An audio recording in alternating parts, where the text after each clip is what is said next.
बिस्मिल्लाहिर्रहमानिर्रहीम। अस्सलाम वालेकुम guys, welcome to the student future channel.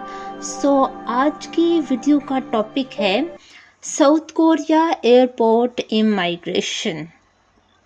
वो स्टूडेंट्स जो सऊल आ रहे हैं, इंचॉन सऊल एयरपोर्ट पे आप इसको कह सकते हैं। अब इसका क्या प्रोसेस है, आपको कौन कौन से डॉक्यूमेंट्स रिक्वायर्ड होती हैं, क्या इंस्ट्रक्शंस हैं फ़्लाइट के लिए, क्या प्रोसेस है, और बैगेज के लिए आप कौन कौन सी चीज़ें लेके आ सकते हैं, कौन सी चीज़ें नहीं लेके आ सकते, क्या रिस्ट्रिक्शंस हैं, वो सारा हम आज की वीडियो में डिस्कस करेंगे सो डैट आपको आइन टाइम पे कोई इशू ना हो। ओके, तो स्टार्ट करते हैं हम अपनी वीडियो को। इससे पहले अगर आपने चैनल को सब्सक्राइब नहीं किया तो ज़रूर कर लीजिएगा, क्योंकि साउथ कोरिया से रिलेटेड आपको बहुत सी इन्फॉर्मेशन मिलने वाली है इस चैनल में। इसके अलावा स्टूडेंट्स को बहुत से एडवांटेज मिलेंगे इस चैनल से, जो आपको फर्दर रिसर्च में भी काम आएंगे। ओके, तो स्टार्ट करते हैं। सबसे पहले अगर हम बात करें रिक्वायर्ड डॉक्यूमेंट्स की, तो जो बहुत इंपॉर्टेंट डॉक्यूमेंट्स हैं वो मैं आपको बता देती हूँ। पहले नंबर पे तो आपके पास पासपोर्ट होना चाहिए, लेकिन वैलिड पासपोर्ट। अब वैलिड पासपोर्ट का क्या मतलब है कि कम से कम आपकी जो एक्सपायरी डेट है वो 6 मंथ हो। 6 मंथ से कम जो है वो एक्सेप्टेबल नहीं होती। ओके, उसके अलावा आप आईडी कार्ड ज़ाहिर है अपने पास ही रखेंगे, वो पाकिस्तान छोड़ के नहीं आएंगे, वो भी अपने पास रख दीजिएगा। उसके बाद आपके पास टिकट होनी चाहिए। अब टिकट अगर आपके पास हार्ड फॉर्म में है तो ओके, अगर आपने किसी के थ्रू करवाई है या आपके पास ईमेल में टिकट पड़ी हुई है तो आप उसका प्रिंट ले लें, तो वो प्रिंट टिकट आपके पास हो जाएगा। उसके बाद सर्टिफिकेट ऑफ एडमिशन, ये बहुत इंपॉर्टेंट है, आपने इसको अपने पास रखना है। उसके अलावा स्कॉलरशिप लेटर या फाइनेंशियल लेटर, मींस जो डॉक्यूमेंट्स आपको यूनिवर्सिटी की तरफ से आए थे ना, उन डॉक्यूमेंट्स की कॉपीज़ भी आपने अपने पास रखनी है। वो ज़रूर चेक करते हैं। अगर नहीं भी करते तो मींस 90% चांसेस होते हैं कि वो ये डॉक्यूमेंट्स आपके चेक कर सकते हैं, सो डैट उनको कंफर्म हो आप किस पर्पज़ के लिए जा रहे हैं। उसके बाद वीज़ा, आपका जो वीज़ा ग्रांट आपको मिला है वो आपके पास प्रिंटेड ज़ाहिर आपको सॉफ्ट फॉर्म में मिलता है, तो उसका प्रिंट आपने निकलवा लेना है। ये डॉक्यूमेंट्स कंपल्सरी डॉक्यूमेंट्स हैं जो आपके वो चेक करते हैं। अब इसके अलावा अब कुछ डॉक्यूमेंट्स ऐसे हैं जो ऑप्शनल, अक्सर कुछ लोग कहते हैं कि आपके पास होने चाहिए, ये होगा वो होगा, तो ऐसा कुछ नहीं है। जैसे आपको कोविड सर्टिफिकेट है या पोलियो सर्टिफिकेट है, ये काफ़ी इसका इशू बना था लास्ट टाइम, लेकिन ऐसा कुछ नहीं है। वो ये सिर्फ कोविड की वजह से था कि आपको ये डॉक्यूमेंट्स मस्ट हैं। अब वो ये डॉक्यूमेंट्स नहीं देखते, लेकिन अगर आप बजाय किसी रिस्क के या किसी इशू के बचना चाहते हैं तो जस्ट कोविड सर्टिफिकेट वो अपने पास रख लें। इसके अलावा कार्ड्स बनवाने पे पैसे खर्च करने के बजाय आपको उसकी ज़रूरत नहीं है। अगर आप चाहते हैं कि आपके पास हो तो आप मोबाइल में उसकी सॉफ्ट कॉपीज़ रख लें, जस्ट वो तो आप इजीली डाउनलोड कर सकते हैं वेबसाइट से। तो उसके बाद हम देखते हैं, ये तो वो डॉक्यूमेंट्स हैं जो आपने खुद घर से प्रिपेयर करके लाने हैं।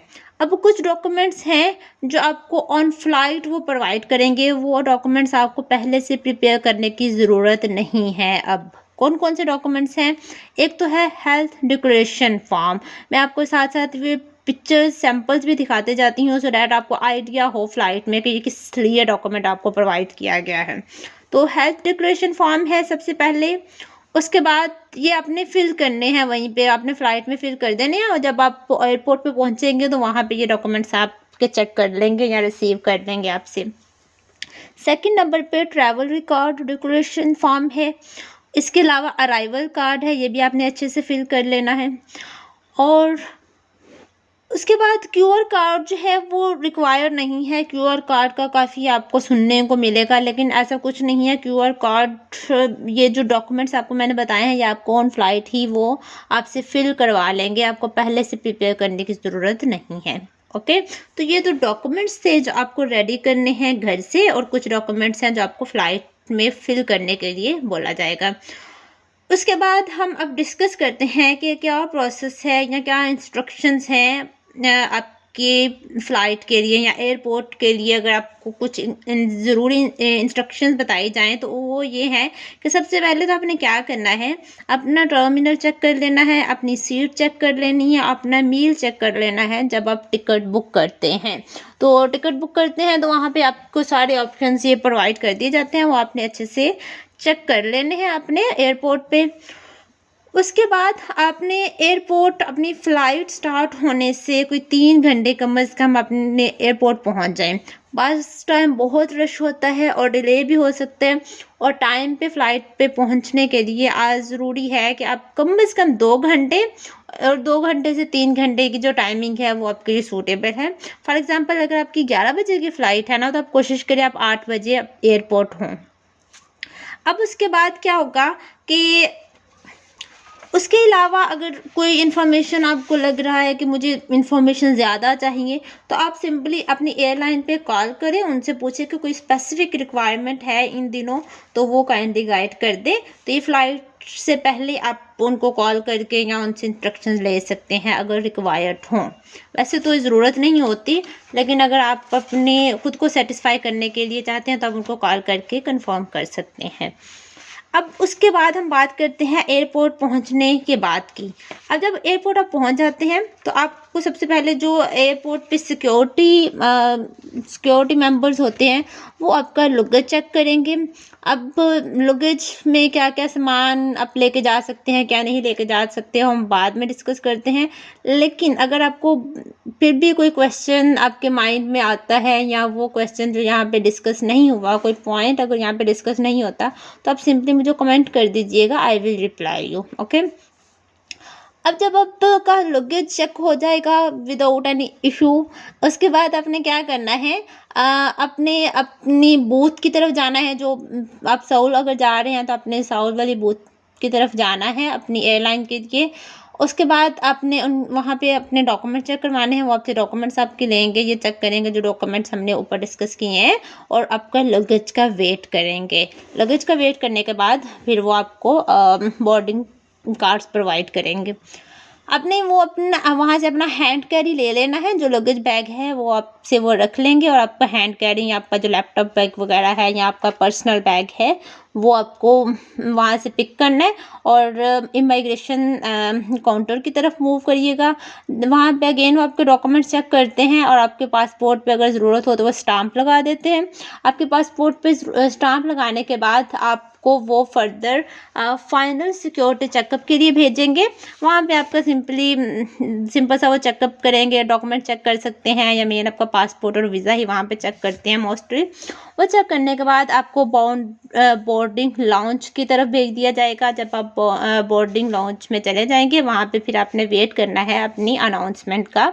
जब वो आपको अनाउंस कर दिया जाएगा कि साउल एयरपोर्ट मेंबर्स आ जाएं, देन आपने मूव करना है। और यूजुअली आपकी फ़्लाइट से कोई कम से कम 15 मिनट्स पहले बुलाते हैं, इसके अलावा इससे ज़्यादा जल्दी नहीं वो अनाउंस करते। देन आपने अपनी प्लेन में एंटर हो जाना है, अपनी सीट पे बैठ जाना है, and then your move toward your destination. अब ज़्यादा लंबी ना हो इसलिए हम ज़रा इसको स्पीड से बाकी पॉइंट्स डिस्कस कर लेते हैं।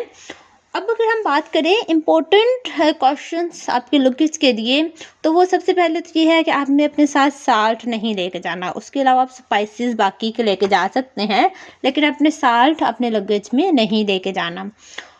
और आपने कोई भी लिक्विड हैंड कैरी में नहीं रखना, लाइक आप शैम्पू या आपकी जो पर्सनल लगेज हैं जो लिक्विड फॉर्म में है, वो अपने हैंड कैरी में बिल्कुल भी नहीं रखना, बल्कि लिक्विड आपने कोशिश करनी है लेके ही नहीं जाए। आपको सब कुछ कोरियर से भी मिल जाएगा, लेकिन अपने लिक्विड जो है वो हैंड कैरी में तो बिल्कुल भी नहीं रखना। उसके बाद अपने अगर अपना चार्जर है, लैपटॉप है, या बैटरी है, पावर बैंक है, इस तरह से कोई आपके पास मटेरियल है, तो वो अपने मेन लगेज में नहीं रखना। उसको लैपटॉप बैग, आपका सेपरेट बैग होना चाहिए लैपटॉप बैग, उसका वेट भी कैलकुलेट नहीं होता। तो उसमें आपने अपना ये laptop, charger, batteries, headphone, earphone जो भी हैं आपके पास, वो आपने अपने लैपटॉप बैग में ही रखने हैं सेपरेट, उनको मेन लगेज में आपने नहीं रखना। उसके बाद अपने किसी भी टाइप का फ्रूट या वेजिटेबल्स आपने नहीं लेके जाना, वो अलाउ नहीं है। अपने अपने हैंड कैरी में सिर्फ सॉलिड आइटम्स रखने हैं, लिक्विड नहीं रखना। लाइक आपके ड्रेसेस हो जाएंगे या आपके शूज़ वगैरह हो जाएंगे, तो वो अपने अपने हैंड कैरी में रखने हैं। बाकी अपने जो अपनी कॉस्मेटिक्स है, स्पाइसेस है, आयरन वगैरह है, इस तरह से अगर कोई आपके पास दूसरा स्टफ़ है तो आपने वो मेन लगेज में रखना है। ठीक है, ये माइंड में रखिएगा, आपने वो सारी चीज़ें अपनी मेन लगेज में रखनी है। उसके बाद आपने, अगर पावर बैंक का मैं आपको बताऊं, तो अगर आप अपने साथ पावर बैंक रख रहे हैं ना, तो आप पावर बैंक जो 300 से ज़्यादा का नहीं होना चाहिए, otherwise they will cause issue, और वो वहाँ से आपसे ले के रख भी सकते हैं। तो आपने ये रेंज अपने माइंड में रखनी है। वैसे भी आपको ज़रूरत नहीं पड़ेगी पावर बैंक की, वहाँ पे एयरपोर्ट पे चार्जिंग पोर्ट्स अवेलेबल होते हैं, आप अपना मोबाइल या अगर ज़रूरी हो तो आप वहाँ पे चार्ज कर सकते हैं। और अगर हम करेंसी की बात करें, तो आपने करेंसी पाकिस्तानी करेंसी तो अपने साथ अब बिल्कुल भी नहीं लेके जाए हैं, लेकिन इनकी वेबसाइट के अकॉर्डिंग जो मेंशन है वो 3000 PKR है। मैक्सिमम आप 3000 PKR अपने पास रख सकते हैं। तो यहाँ पे मैं अगर आपको गाइड करूँ तो आप मैक्सिमम 200 रुपीज़ अपने पास रखिएगा, जस्ट ओनली 200 रुपीज़। वहाँ पे जब आपकी बैग की अपिंग होगी तो वहाँ पे वो आपको ज़रूरत पड़ सकती है। मोस्टली तो 50 रुपीज़ होते हैं, लेकिन वो 100 भी ले लेते हैं, 200 भी ले लेते हैं। तो वहाँ पे आप दे लें, अगर वो आप पे डिपेंड करता है। तो इससे ज़्यादा अमाउंट अपने पास रखने का कोई फ़ायदा नहीं है। या अगर आप वहाँ से कोई चीज़ बाय करना चाहते हैं, जब आप बोर्डिंग लाउंज में बैठे हैं, कुछ खाना पीना चाहते हैं, तो उसके लिए आप थोड़े से एक्स्ट्रा पैसे रख लें, अदरवाइज़ ज़रूरत नहीं है। और अगर हम बात करें USD डॉलर्स की, तो $10,000 मैक्सिमम रेंज है, इससे ज़्यादा आप नहीं अपने साथ लेके जा सकते, वैसे भी लाने की ज़रूरत भी नहीं है। अगर आप एज अ स्टूडेंट आ रहे हैं, फुली फंडेड स्कॉलरशिप है आपकी, तो ज़ाहिर है 1 मंथ में आपको 1 मंथ तो लग ही जाता है आपको स्टिपेंड या स्कॉलरशिप मिलते हुए। तो वो पीरियड जो है वो आप अपने प्रोफेसर से नॉल लेके आप टाइम स्पेंड कर सकते हैं। अदरवाइज़ वहाँ पे आपको काफ़ी फ्रेंड्स मिल जाएंगे जो आपकी हेल्प कर देते हैं, और जब आपको स्कॉलरशिप मिले, आपको स्टिपेंड मिले, देन आप रिटर्न कर सकते हैं उनको। और उसके अलावा आपने यहाँ से पाकिस्तान से जा रहे हैं तो अपने डॉलर्स लेके जाने हैं। यहाँ से अपनी जो करेंसी है वो डॉलर्स में लेके जाएंगे। डॉलर से अपने जब एयरपोर्ट पहुँच जाएं तो वहाँ पे आप जितनी आपको अमाउंट चाहिए, मिनिमम लाइक अगर आपको नेक्स्ट मूव करना है, बस पकड़नी है, ट्रेन पकड़नी है, तो उसके लिए आपको जितनी अमाउंट चाहिए एटलीस्ट उतनी आप कन्वर्ट करवा लें। लाइक आप 50,000 टू 1 लाख या मैक्सिमम 2 लाख तक अपने जो डॉलर्स है वो कोरियन वॉन में कन्वर्ट करवा लें। बाकी के जो आपके पास करेंसी है अगर है तो वो आप बैंक में जाके कन्वर्ट करवा लीजिएगा, वहाँ पे करेंसी रेट कम होते हैं एज़ कम्पेयर टू एयरपोर्ट। तो ये कुछ पॉइंट्स थे जो मैं आपसे डिस्कस करना चाह रही थी, सो डैट आपको ऑन द स्पॉट कोई इशू ना हो। आई होप कि काफ़ी सारे पॉइंट्स आपके क्लियर होंगे। लेकिन अगर फिर भी आपको कोई क्वेश्चन है माइंड में तो आप कमेंट करिएगा, आई विल रिप्लाई यू। तो अभी के लिए बेस्ट ऑफ लक, अल्लाह हाफिज़।